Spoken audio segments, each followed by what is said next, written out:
And so her question is, um, to me, is she's saying, do I feel like the fact that one has worked with and gone through this experience, this maybe this painful experience of aloneness, does that bring one closer to one's essence? Right? Está claro la pregunta para todo el mundo que si el hecho de transitar la solitud, aislamiento, si nos acerca a nuestra esencia. So, sí, y la pregunta, o digamos que la respuesta es más compleja. So the response is complex. So cualquier disponibilidad de enfrentarnos con cosas que normalmente evitamos nos lleva más cerca a nuestra esencia en general. So anytime we face something that we're usually trying to avoid, that always is beneficial in terms of bringing us closer to our essence. Pero específicamente con aislamiento, muchas veces la sensación de aislamiento tiene como semilla la soledad sagrada. Entonces, para llegar a la soledad sagrada, tenemos que pasar por la experiencia de aislamiento, un poco sentirla. Puede ser aislamiento, puede ser una sensación dolorosa de pérdida. Pero esas capas rodean esa semilla de soledad sagrada. Es como que para llegar al epicentro, tenemos que pasar por las capas.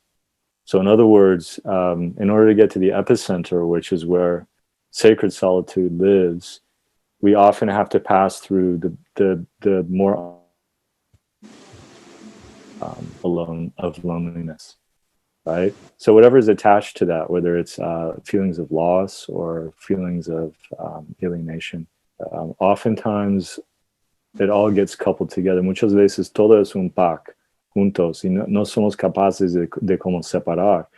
Pero si evitamos entrar en contacto con aislamiento, la sensación de aislamiento, no hay la posibilidad de ir más hondo y tocar el fondo de la soledad sagrada. So in other words, if we avoid making contact with these feelings of isolation, then we lose the possibility of arriving at its center, sacred solitude. Y eso es así con todas las emociones. De hecho, con la experiencia de enfado, no evitamos el enfado porque el enfado contiene, el epicentro del enfado es claridad. ¿Ah?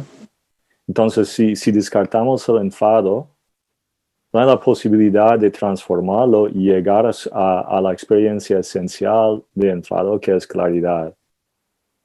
¿No? Lo que pasa es que hay esa claridad que a lo mejor ve las cosas como son y tiene la capacidad de cómo definir, marcar límites, pero luego añadimos un diálogo sobre esto, añadimos capas psicológicas y a lo mejor hay indignación, hay un sentido de injusticia, empezamos a añadir capas y perdemos la posibilidad de llegar a la esencia del enfado, que es claridad.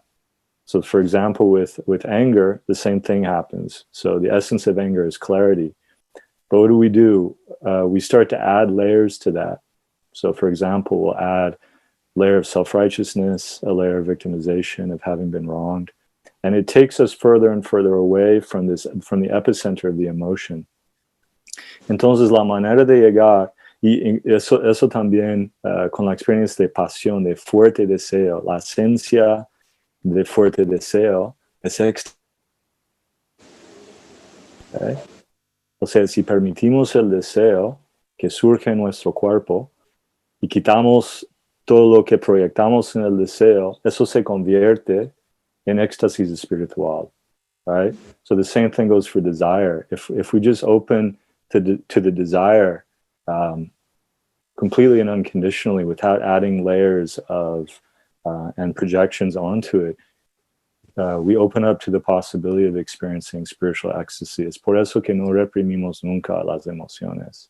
So that's why we never repress emotion, because every emotion contains the possibility, the potential. It's in its original form.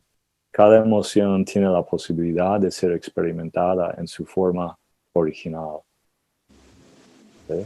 Entonces, cuando hablamos de aislamiento, tenemos, o de pérdida o de abandono, sabemos que en su epicentro hay esa experiencia de la soledad sagrada. Entonces, sí, es un buenísimo paso de permitir que eso entra en nuestra experiencia. So, knowing that sacred solitude lies at the heart of feelings of alienation, it's positive that we allow the experience of isolation or alienation to come, to emerge when it's there.